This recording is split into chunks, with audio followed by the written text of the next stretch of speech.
Dirjen Bimas Hindu Kementerian Agama, Tri Handoko meresmikan Pesraman Kertajaya Tangerang sebagai pesraman non-formal pertama yang berada di wilayah kota Tangerang, Banten. Peresmian dilakukan berdasarkan SK Dirjen Bimas Hindu Kementerian Agama nomor 157 tahun 2020 tentang izin pendirian dan operasional pesraman non-formal Kertajaya.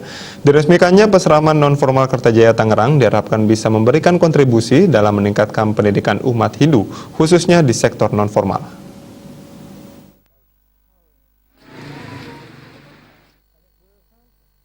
Setelah hampir kurang lebih 34 tahun sejak pertama kali didirikan pada tahun 1986 silam, Pasraman Kertajaya akhirnya diresmikan menjadi pasraman non-formal pertama di wilayah Jabodetabek, khususnya di kota Tangerang, Banten.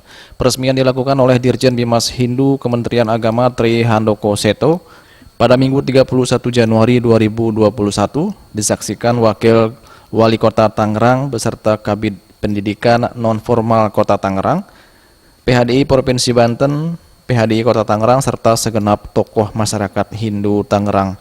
Peresmian Pasraman Kertajaya menjadi pasraman non-formal didasarkan pada SK Dirjen Bimas Hindu Kementerian Agama nomor 157 tahun 2020 tentang izin pendirian dan operasional pasraman non-formal Kertajaya.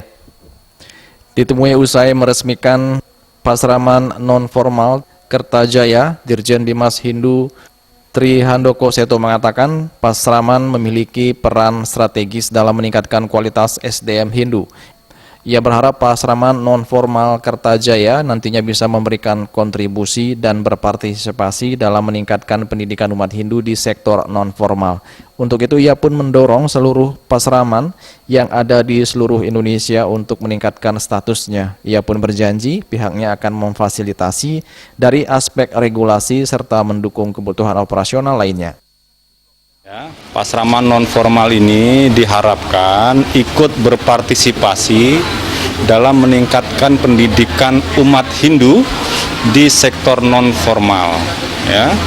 Nah, tentu saja Pasraman non-formal Kertajaya Tangerang kita harapkan akan memiliki kekhasan sendiri sesuai dengan potensi umat yang ada, sesuai dengan kebutuhan umatnya.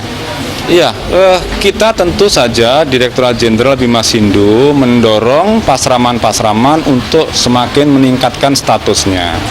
Nah, kemudian Direktorat Jenderal akan memfasilitasi regulasinya dan kebutuhan-kebutuhan operasional lainnya. Sementara itu, Ketua Yayasan Widya Kertajaya Tangerang, Ketut Jono mengatakan saat ini yang menjadi perhatian utama bagi warga Hindu Banjar Tangerang khususnya adalah bagaimana meningkatkan kualitas SDM Hindu ke depan. Dan satu-satunya cara untuk mewujudkan itu adalah melalui media pendidikan. Di sisi lain, ia juga mengakui jika problema umat Hindu di luar Bali salah satunya adalah lemahnya akses pendidikan agama. Oleh karena itu, ia berharap dengan diresmikannya Pasraman Kertajaya menjadi pasraman non-formal bisa menjadi momentum dalam meningkatkan kualitas SDM Hindu. Ia pun optimis ke depan status pasraman non-formal Kertajaya bisa ditingkatkan lagi menjadi sekolah formal. Yang paling concern kami adalah peningkatan SDM Hindu yang selama ini memang kita melemah di dalam pendidikan. Selama ada pendidikan penguatan Hindu yang ada khususnya di luar Bali, itu masih menggunakan pasraman atau sekolah minggu. Dengan meningkatnya menjadi non-formal, mudah-mudahan ini bisa jadi momentum bagi peningkatan SDM Hindu ke depan.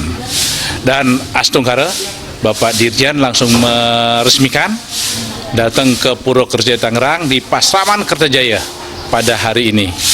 Ini adalah hal satu-satunya pasraman minggu yang berubah menjadi non-formal.